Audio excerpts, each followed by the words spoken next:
Okay, hello everybody. It is 10:45, so we are going to get started. Thanks for joining us in the session titled Climate Change and Indicators, What's Available and What to Measure. This will be a 75-minute presentation with a mix of presentations, a workshop, and a couple breakout sessions. And I am your host. For those who were not in the plenary this morning, my name is Lauren Rethoret. I am the coordinator of the Columbia Basin Rural Development Institute, which is the research unit at Selkirk College that is hosting the Bridge and Silos Conference. Mel or Paris, would one of you be able to let the folks in the waiting room in, please, if you're co-hosting? So the RDI, as we like to call ourselves, is a research center focused on social innovation, and we do quite a bit of work in rural climate change and rural climate adaptation. And I'm joining you today from Nelson. My co-presenters are Mel Reasoner and Paris Marshall-Smith. Mel is a principal with the consulting firm Climatic Resources Consulting, based in Nelson. Mel is a well-respected climate change expert in the Columbia Basin and has helped many small communities and rural regions make sense of the complex world of climate science. Paris is the sustainability planner with the Regional District of Central Kootenay and is based in Creston, BC. And Paris has played a critical role in developing and leading some of the initiatives that have made the Regional District of Central Kootenay a leader in local government sustainability in rural British Columbia. So our session today will start with a 20-minute presentation from Mel about the various climate data tools that communities can access to support their planning and decision making. And then this will be followed by a 10-minute mini workshop where you'll get experience using the sites and working with the data. And then we'll reconvene in our main meeting room where I'll walk you through a 15-minute presentation on the process of community-based adaptation monitoring and measurement. Paris will then take about 10 minutes to share a case study about her regional district's experience with monitoring progress on climate action. So you'll have a good sense of how a monitoring process works in practice. And then we'll end with a short reflective breakout session on what adaptation measurement could or does look like in your own communities. I'm sorry if you're hearing a whole bunch of dingles here. It's just sort of Zoom making a bunch of noise. And I would ask that everybody mute their microphones if they're not speaking. And without further ado, I am going to pass it over to Mel. All right. Good morning, everybody. Let's see here. I'm going to share my screen. Here we go. Okay, how's that look? Have we got... Oh, excuse me. Here's what we need. Okay. So is everybody seeing my first slide here? Navigating online climate sources. Looking good? Great. Okay. All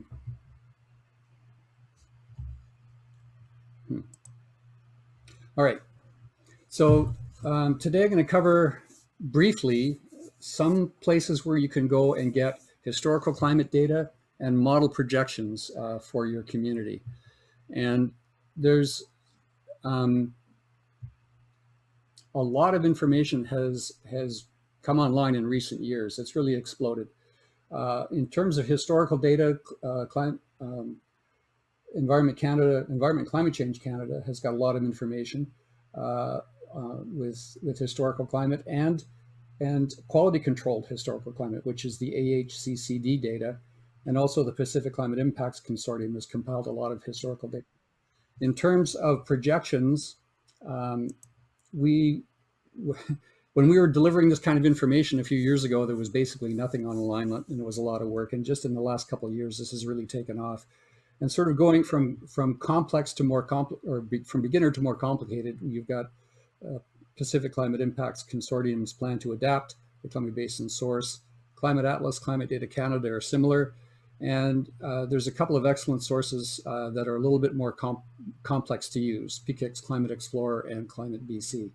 I'm going to be focusing on Climate Basin Source and Climate Atlas because the data is very accessible, and this is kind of what people in general have been looking for in the past, I believe, is that type of information. Okay, so Starting with historical data, adjusted and homogenized climate data. This is the quality controlled environment Canada climate data.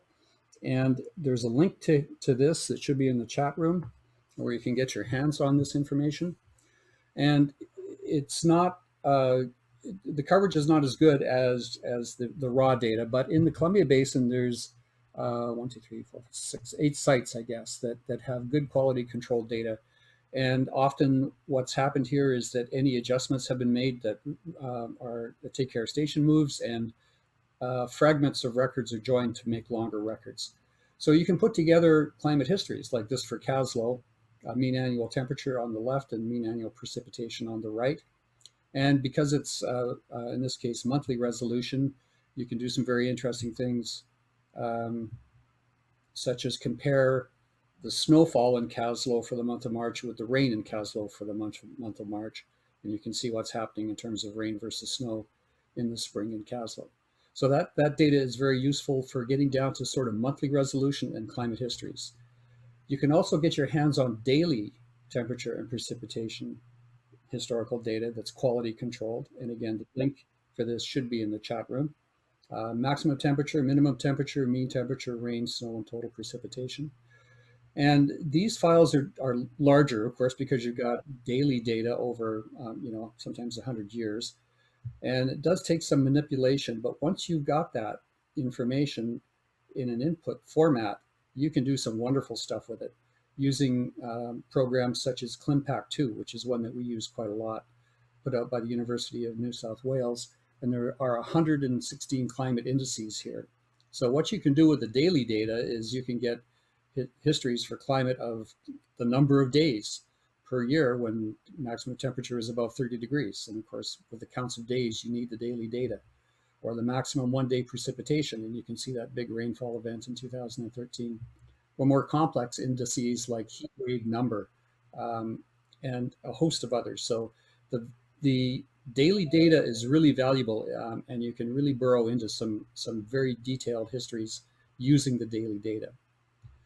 Just getting the raw station data, there's a number of places you can get this from Environment and Climate Change Canada or from Climate Data Canada. And it's a matter of just the Climate Data Canada selecting your location, zooming in on it, and then downloading the data. And this is what it can look like. This is daily data for Nelson, 1992 to 2021. And it's raw data. It has not been adjusted or quality controlled, but generally speaking, this tends to be fairly good data most of the time. You do need to inspect it, but you can also see that there's gaps. And this only goes from 92 to 2000 and to present. And to put a longer record together, you would need to go to several of these records and slice them together. And historical data can be found at the Government of Canada sites. And for Nelson, this is what you're looking at here. And by going into each of those and sort of compiling them, you can put together a record for Nelson if necessary. The mother lode of all climate information has been supplied by PCIC, Pacific Climate Impacts Consortium.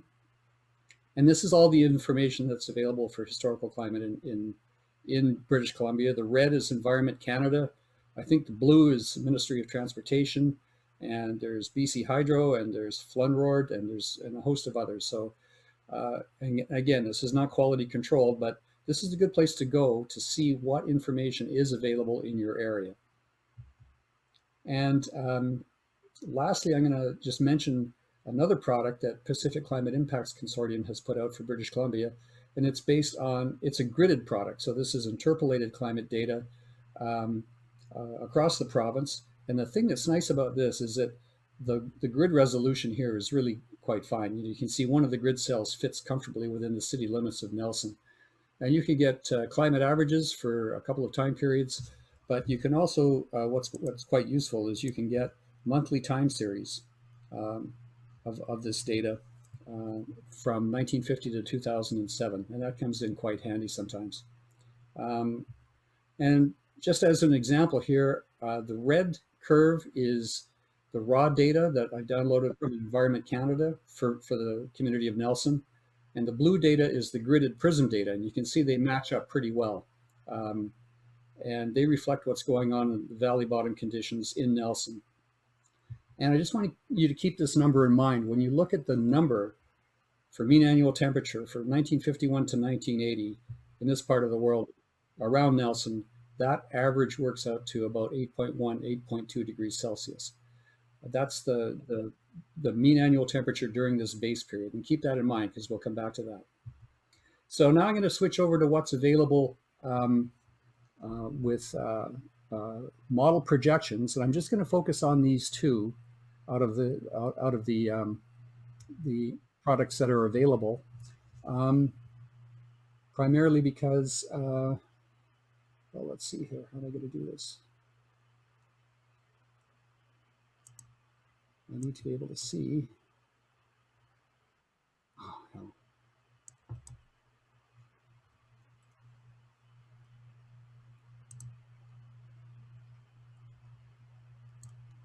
There we go. I can do it this way. Okay. So now we're going to pop into the Columbia Basin Climate Source, and I'm going to go directly to the data here. And there's a lot of information available here. Well, first we'll turn on the grid. These are the grid cells that are available in the Columbia Basin, and you can get information on communities, impacts, actions, some climate science videos, and for example, a lot of information on what's going on for, I'll just select a couple here, species at risk, and you click on this and you get information for species at risk across the basin. So there's loads of information, but I'm just going to focus on the climate data. And if we zoom in a bit here, and what we're looking at here with the climate variables, there's hot and cold weather variables, there's temperature variables, mean, minimum, maximum, and mean seasonal temperatures. There's information that's relates to agriculture, moisture, accumulated moisture, growing degree days, average precipitation, annual, seasonal, and extreme precipitation. So if you want to just look at mean annual temperature, you've got the grid open, you select the mean annual temperature, and that appears there. And we're in the base period. You select your time period, and you can see as you go through time, it gets redder and redder. And if you want to get some information on the 2050s, it's simply a matter of clicking on the grid cell, and it tells you, and this is the key piece, the difference from the base period. You're going to warm 3.42 degrees Celsius in this grid cell. High carbon with a low carbon scenario, you get 2.79. So you can get that information very quickly in all of these grid cells for about 40 different indices. Now, if you want to download all the data, you go to the download tab and it says choose your index, select a scenario, a time period, model range, click download, and away you go. So we've done all that. So we click download data. We go to the grid cell that we're interested in. And now we have the option of downloading the high carbon scenarios or the low carbon scenarios. And what that looks like when you download it is something like this. What you get for that grid cell is all the information. All of the climate variables, all 48 of them, for each decade for low, medium, and high model range. So it's a lot of information packed into one Excel spreadsheet. I think it's 1,100 lines or so. But what you can do is you can quite easily sort through here with Excel, pick out the information that you're interested in, and quite easily make a graph like this, which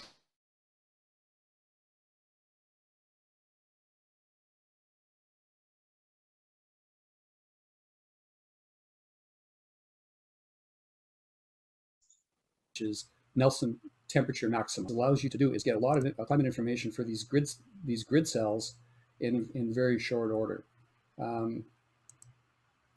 Now, what I'm going to do is pop over to Climate Data Canada, which is laid out very nicely. This is something I think a lot of people are using because it's so easy to get your hands on the data. You can search by location, by variable, by sector, and these get you to the same data, but they're just arranged differently. You can analyze the data, so you can go in and tweak the parameters of the index that you're interested in. And you can download the data, and there's information on how the website works. So just quickly have a look at what's available in the download page. First of all, you can select your city or town. You can select your variable. There's about 30 different variables here. And here you can select annual, daily, April to September, all months, monthly, or seasonal. So again, you can get your hands on a lot of data very quickly. And one flag here is you can get daily data for all 24 models running from 1950 to 2100 for 3 different scenarios, emission scenarios for maximum temperature, minimum temperature, and precipitation. And each one of those is 56,000 lines. And to make matters worse, the different models don't all use the same calendar. So it's a real challenge to work with this daily data, although it is doable. And you can also get your hands on station data here. And I think I've showed this before. All of the Environment Canada station shows up, and you select on your station and you download the data. And away you go.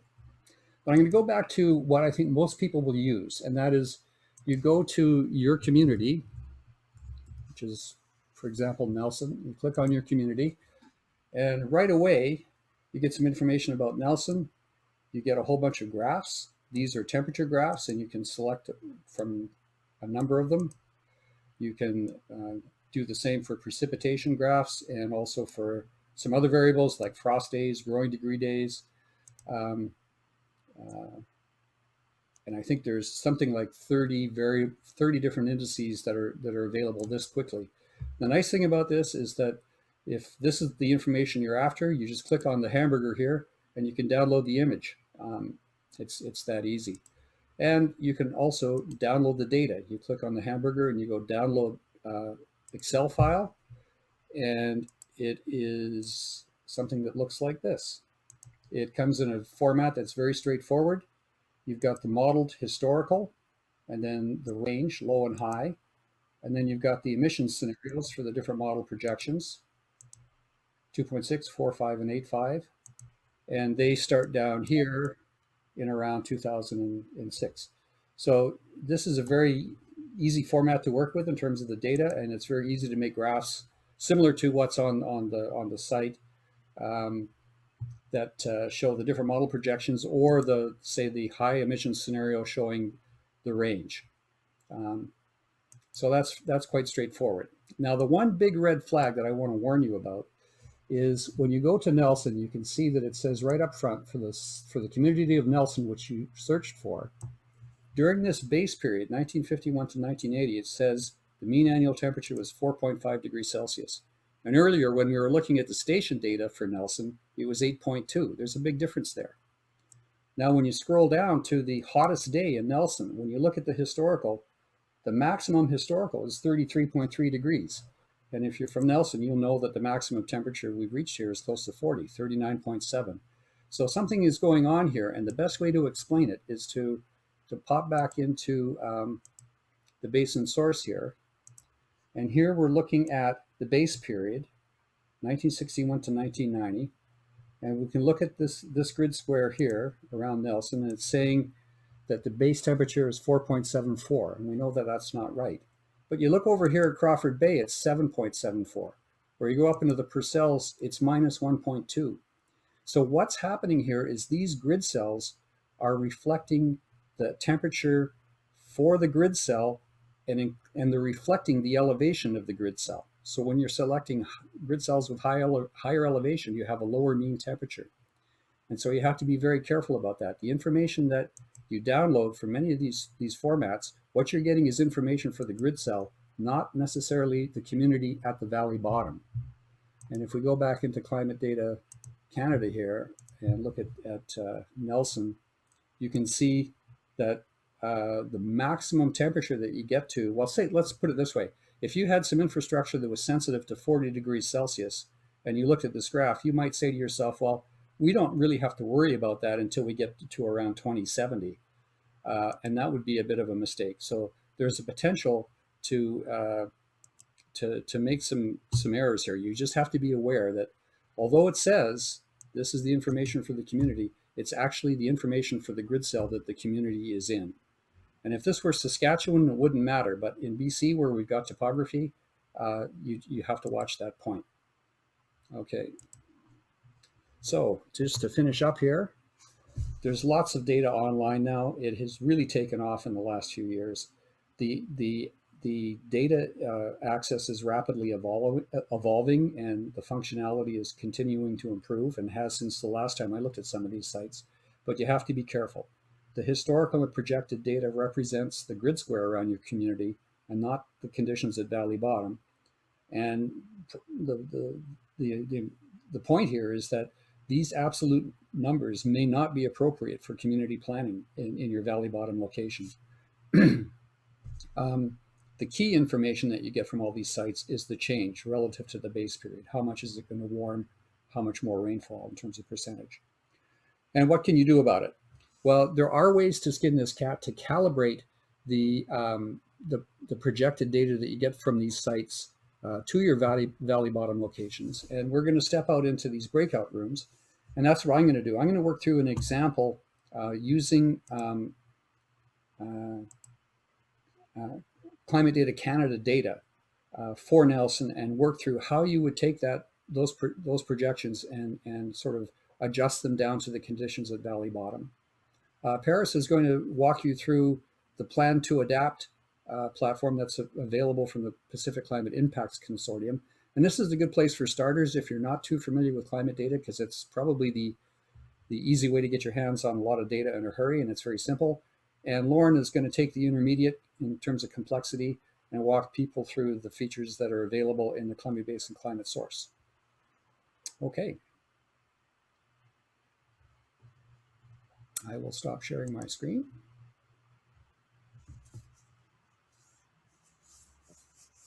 Okay, we've just got Mark setting up breakout rooms for us. And Mel, there is a question in the chat that maybe you can just address as Mark's getting us set up here. Okay, where's my chat? Here we go.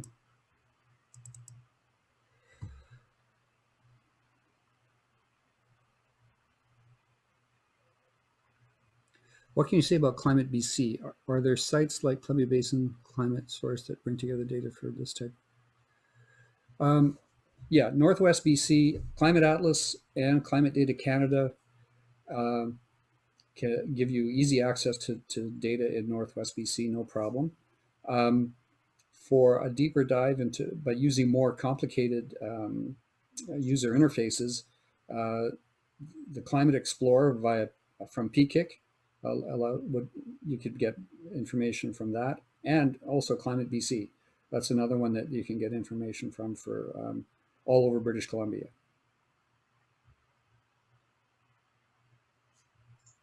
Okay, looks like the breakout rooms are open, so please feel free to choose the one you like, and we'll see you there. Okay. Okay, so now that you have an idea of what's available to help you monitor climate change, I'm going to take about 50 minutes to speak to you about monitoring climate adaptation, and I'll focus on monitoring adaptation at the local or regional scale and in rural areas. So most of my presentation will be focused on community level adaptation, but many of these same principles can certainly be applied to the organizational context. So the Rural Development Institute has firsthand experience with adaptation monitoring. We were part of a collaborative in 2015 to establish a Made in the Columbia Basin approach to adaptation measurement. And what resulted was called the State of Climate Adaptation and Resilience in the Basin Indicator Suite. Since then, we've implemented the approach with 9 communities and have learned some lessons along the way, some of which I hope to share with you today. So these are some of the questions I'm going to tackle in my presentation. Why should we monitor progress on adapting to climate change? Why is an indicator approach useful when monitoring adaptation? What are some helpful guidelines or good practices for adaptation monitoring in terms of what to measure and how to go about measuring those things? And finally, in line with our conference theme of bridging silos, we'll talk a little bit about how to look at the big picture when monitoring adaptation at the community scale and how to use adaptation monitoring as a collaboration tool. And since local governments are our front line for community scale action and adaptation, my presentation is going to focus on the lens of local government.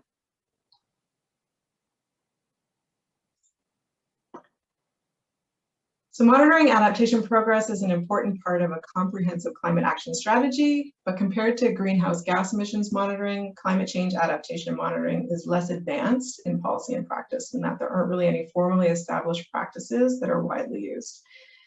But adaptation monitoring is something that's starting to take shape in many communities across the world, either as a standalone process or as something that's incorporated into a broader sustainability initiative. Measuring adaptation can bring all sorts of benefits. As researchers, my colleagues and I tend to focus on the evidence that monitoring data brings to our decision-making processes. And that's especially important in rural communities where adaptation resources can be quite limited. So if we want our actions to have the biggest impact possible, we need to understand what's driving adaptation, the impact of actions that have been taken to date, and where the gaps are in our response. Other benefits relate to communication. We're always hearing from our local government partners that it's tough to get residents and coworkers to acknowledge the urgency and importance of climate change and to mobilize to take action. An adaptation assessment can be a tool to help move those communications along. So the indicator approach allows you to focus in on key issues that matter to your community. And the assessment might help spark conversations about important topics, or maybe you'll hit on a subject that matters so much to the reader that it motivates them to take action or make a change. Adaptation assessments can also help demonstrate accountability to constituents, residents, or donors, and that they can demonstrate how taxes or donations were used to take action and make an impact. And finally, a documented assessment can help you access grant funding, in that it provides evidence of need for a program by pointing to gaps in action or understanding. And the last category of benefits I wanted to talk about were benefits that stem from the actual process of undertaking an assessment. So the first step in a monitoring process is determining what's important to measure. And that determination needs to be reflective of the perspectives of the entire organization or community. The process of determining those priorities can help departments and partner organizations understand each other and align their perspectives. I mean, also, if you're working at a local government, the data gathering process is going to likely require you to work across departments and with other organizations to collect and analyze data. So those efforts to reach out beyond your department can really help your network solidify relationships with the partners that are going to be critical to your adaptation journey.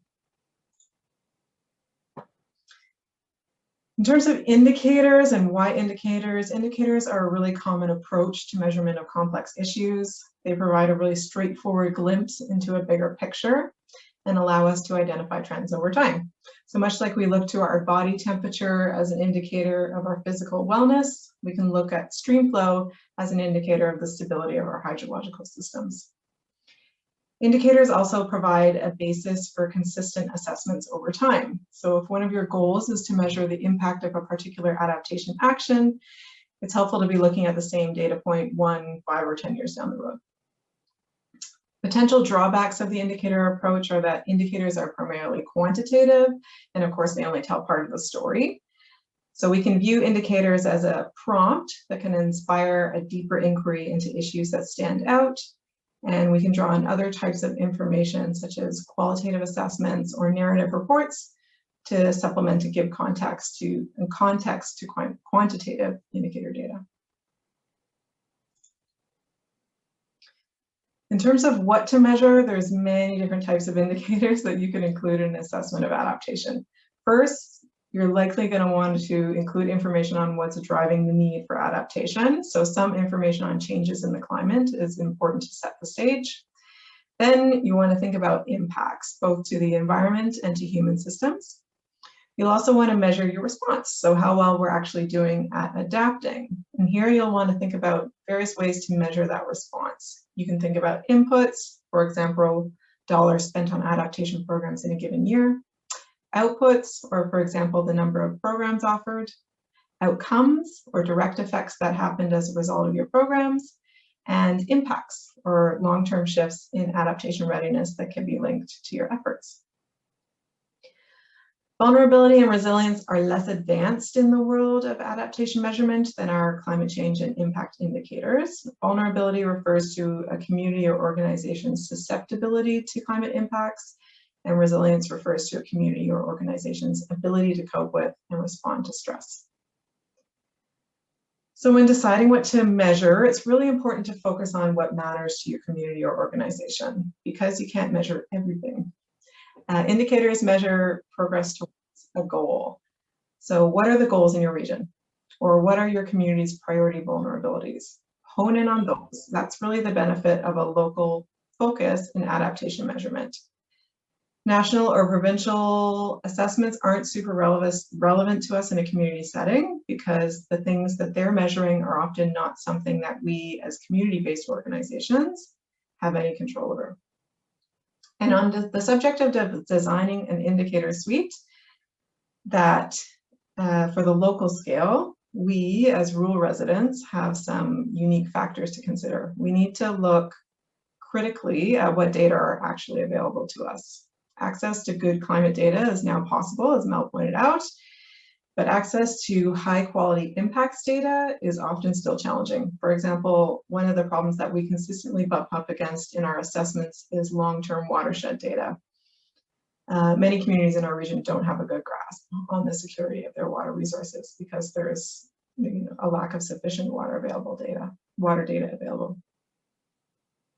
Finally, think about scale. A local focus will enhance the relevance of your assessment, but data from proxy areas or larger geographies can also be helpful in circumstances where local data isn't available. So a focus on too fine a scale can also sometimes mask trends that would be apparent if you would zoom out from your data set. And we see that often with wildfire data, for instance. Moving on to how to do this, as I mentioned, your first step is to understand the climate change context in your community. So what are the climate changes that you're worried about? What are the impacts? What are the adaptation goals that your community has? I think at this point, most communities have a good sense of what their key risks are, but if not, start with some of those resources that Mel highlighted to figure out what your climate future might look like. When determining what your measurement protocol will look like, choose a manageable set of indicators that collectively tell a story about your community. Data sources. Thankfully, with the movement towards open data, new data sources are always becoming available. When we've done assessments, we've drawn on provincial or federal government data sets that are either freely available online or can be purchased or accessed through a data sharing agreement. We also look to data collected by the local governments themselves, or sometimes local nonprofits like stream keepers associations maintain data sets. And we've actually surveyed residents sometimes about actions that their household is taking to adapt to climate change. Communicating results. Your communication material should be tailored to your intended audience. And if you're targeting multiple audiences, develop multiple knowledge products. So in the past, for example, we developed technical reports for planners with like a 2-page graphic summary that goes to residents and elected officials. And thinking about the measurement cycle, ideally you'll set up a process that can be repeated at regular intervals. So one-time assessments can help you develop a snapshot in time, but repeated monitoring is really where you're going to be able to dig into those impacts of your adaptation efforts. Very importantly, ideally your monitoring process will be integrated with some other corporate initiative that's ongoing and foundational. For a local government, this might be your OZP or long-term climate action plan. Integration will ensure that the assessment is linked to established organizational goals and that there's a mandate to conduct the monitoring over time. We can use adaptation monitoring as a tool to avoid silos and look at the big picture. And one of the ways you can bake that goal into your monitoring process is by setting up your indicator suite to be reflective of a series of pathways, which acknowledge that different facets of climate change and adaptation are very closely linked.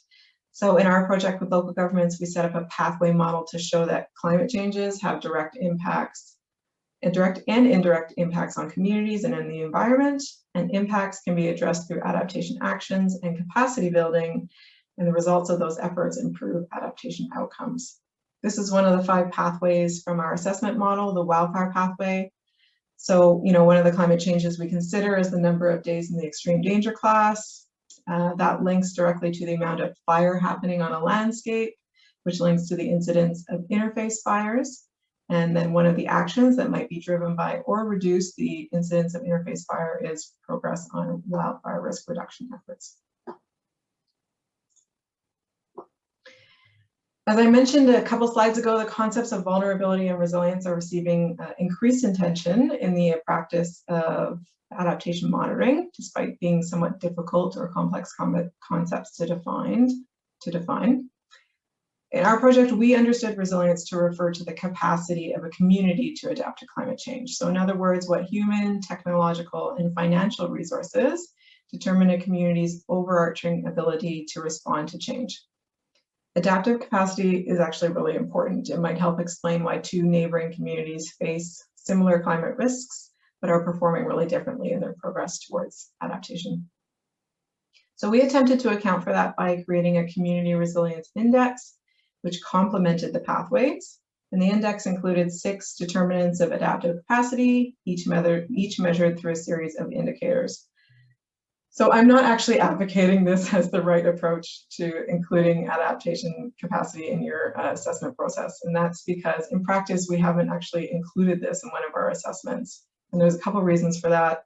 First, that adding the resilience index indicators into our process made it quite unwieldy. There were way too many indicators to be monitoring. And the other one is that the things measured in the resilience index, for example, population health and household income, weren't things that our clients, the local governments, have any sort of direct control over. All this is to say that I think resilience and adaptive capacity are important to measure, but the RDI at least needs to do a little bit more work to determine how best to do that. So I'm just going to end with a couple of notes on some challenges you might come across when attempting to monitor adaptation. The first two we've already discussed. Data availability and data quality can be barriers, especially in rural areas. For small communities, the resource question is always a challenge, right? And comprehensive assessments don't come cheap. Our experience is that a one-time measurement effort for each local government can cost somewhere between $15,000 and $20,000. And that's after having already done the work to develop the suite. As I mentioned, climate change, climate adaptation, community well-being, these are all very complex, and it's often not possible to make causal links between indicators, especially if your monitoring time frame is short. So for example, if community is seeing more water shortages in the late summer, it would be difficult to tell based on that, short monitoring time frame, whether that's because glaciers are shrinking, summer precipitation is lower, there's an increased demand in the water system, or if the infrastructure is inadequate. So if you're hoping that an assessment will clearly demonstrate that X program had X impact, you might be disappointed. Okay, and finally, as we're well aware by now, the only thing certain about climate change is that our future is uncertain. And in that respect, our monitoring processes will need to constantly evolve as new data becomes available. And as the impacts of climate change become more clear, as we discover more about the realities of how society is going to respond to and live with those impacts. Okay, thank you. That is it for me, and I will pass it over to Paris.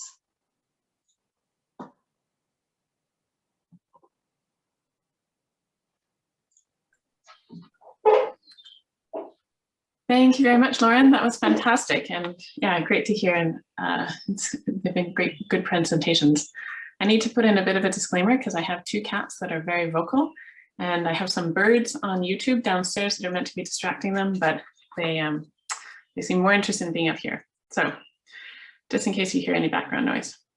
So thank you. My name is Paris Marshall-Smith, as Lauren introduced at the beginning of the session, and I work for the Regional District of Central Kootenay. For the next few minutes, I'm going to share a process that the RDCK initiated in 2019 to better understand, track, and recognize its climate actions, what Sangeeta Sudan in our opening called our report card, and what we also call the RDCK State of Climate Action. I will share why and explain what, and then go through how we're doing this.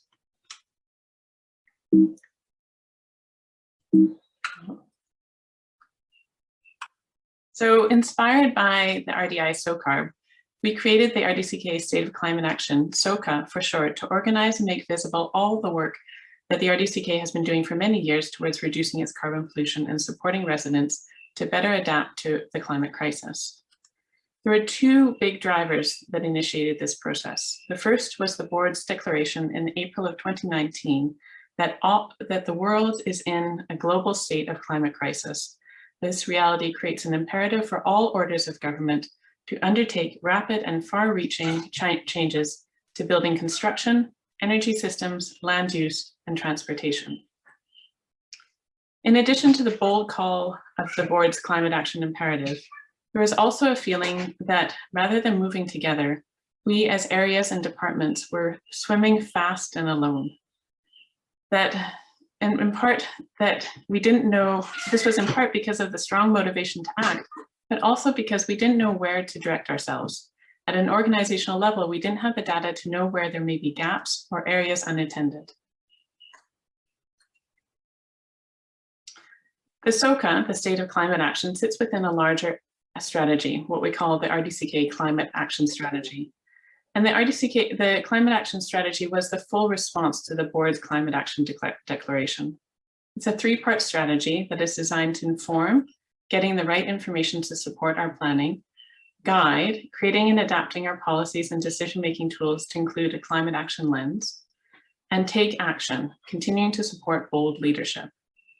Or in other words, gather good data, create systems to influence, monitor, and act strategically with ambition. The SOCA is designed to track annual progress of climate action using a unified structure and language. The RDCK publishes the State of Climate Action to highlight the actions completed in a year that have reduced carbon pollution and increased community resilience.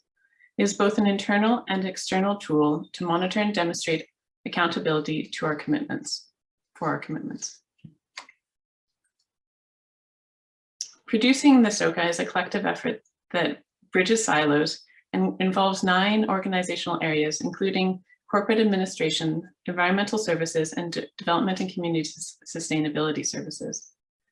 We were clear that we needed to start somewhere and knew that our language, indicators, and data would refine and evolve over time. We wanted to create something that integrated easily into existing workloads, was accessible, so no new jargon, or at least small amounts of it, user-friendly, and built on a foundation in place. The initial structure and baseline of data was developed over 4 months with the help of a student intern. The process involved meeting with area leads and discussing how each area was monitoring its own climate action. The area leads then articulated their own indicators to reference their own work. This approach was chosen as because the initial goal was not to create new targets, but rather support work in progress. There are 10 pathways that we monitor. Land use, working towards complete communities, transportation, buildings, energy, resource recovery, water supply, agriculture and food supply, land use, looking at natural hazards, floods and geohazards, wildfire, and corporate administration.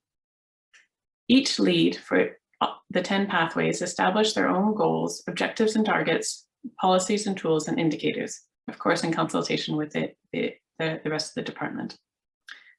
This slide shows the inside of the 2019 summary document, which was published to share with staff, elected officials, and community. The intent is that this document, which is a 4-page document, will show the annual change in action. But the first year, in 2019, revealed that in many cases, we didn't have data to measure. So we decided instead to list the goals and objectives, which we saw as itself a significant feat. This is the front and the back of the 4-page or 2-page handout. The front shows, the front on the right-hand side shows a summary of corporate and community emissions, and then the back links to community and provides some suggestions on personal actions.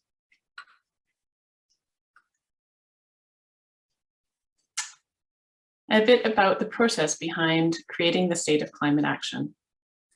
We are currently in the process of gathering 2020's data for 2020's SOCA.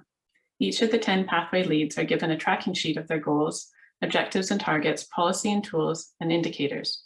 The baseline was established in 2019, or if they had previous data, and there's a field for current year value where they can input what's the value for 2020. Depending on the indicator, this may be a number, a yes, no, a complete or not, or a percentage. Because each area has determined its own indicators, there's an opportunity to refine them as information is gained. For example, the initial indicator may be a question of, does this plan exist or not? Once yes, once it's determined that it does exist, then the indicator could evolve to be a level of implementation or development. Likewise, if the indicator is regarding quality being monitored, once yes is established, then the following year could consider the degree of quality. As such, we are measuring what matters and supporting the unique condition of each area. We also analyze the data to identify areas of underinvestment and determine priorities. Where are the gaps? Oops, actually I need to go back. Just to say that as we identify our gaps, then that allows us to scope projects for the following years and allocate resources within our planning cycle. Throughout the year, the intent is also to integrate monitoring into annual activities so that it isn't just a once a year process. And then once the data is collected, we pull it all into a summary document, publish and distribute. This sheet is far too small to actually be helpful, but it is an example of the tracking sheet. This is for buildings. And so here we have the pathway on the left, and then goals, objectives, targets, and then the policies, tools, and the indicator. This is the baseline. And then this column here identifies the baseline or the field that we're asking people to fill in. At the very end, there's a color coding to show the level of achievement, yellow, red, and green. And in this particular pathway buildings, we have community buildings and corporate buildings and a goal for each one.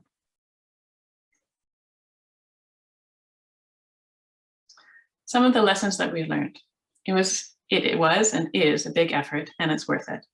Having a common foundation of structure and language means that we are now working in the same space, or to continue with the swimming analogy, we are swimming together and can go further together. But we've not added or changed our work in any significant way. Because we have worked from what is, in some cases, there wasn't an indicator as I've expressed, but even asking the question, creating interest in valuable conversations, which Lauren referred to in her presentation. It requires dedicated time. In the year one, we had an intern. Last year, we didn't have an intern and our reporting stalled due to COVID, as my work became largely responsive and not developmental. This year, we're in the process of hiring a student to help us take our next steps. So our next steps include refining our indicators, figuring out what's missing and what can be further developed. And this will be an opportunity for us to connect with some of further connect with some of the data that Mel referenced. How can we increase the opportunities for participation, reporting, and feedback so that staff and elected officials and the public can access information whenever they want? Staff can create reports and input data in real time rather than once a year. Refine our communication and branding. While we've tried as much to reflect the language of practice, we also use new language to organize and structure ourselves. And given the swift speed of climate action development, we need to review this to see if it still fits and change if needed. And how about the not so obvious areas? How do they participate? There are 10 pathways of the well-known climate action players. But what about the less obvious, like bylaw, communication, or legal? What is their opportunity and role in adapting to our climate crisis? How do we track their climate action? So thank you very much. Thank you for listening to our story of the RDCK's state of climate action, the why, the what, and the how.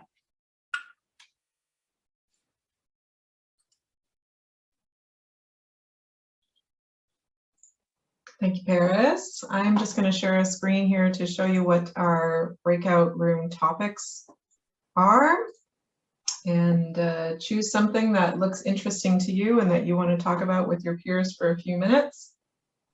I think we'll head over into our breakout rooms for about 10 minutes, and then we can come back and just do a brief share back. And then I'll take us right to noon. So, Mark, are our breakout rooms ready to rock? Yes, they are. Okay, see you in there.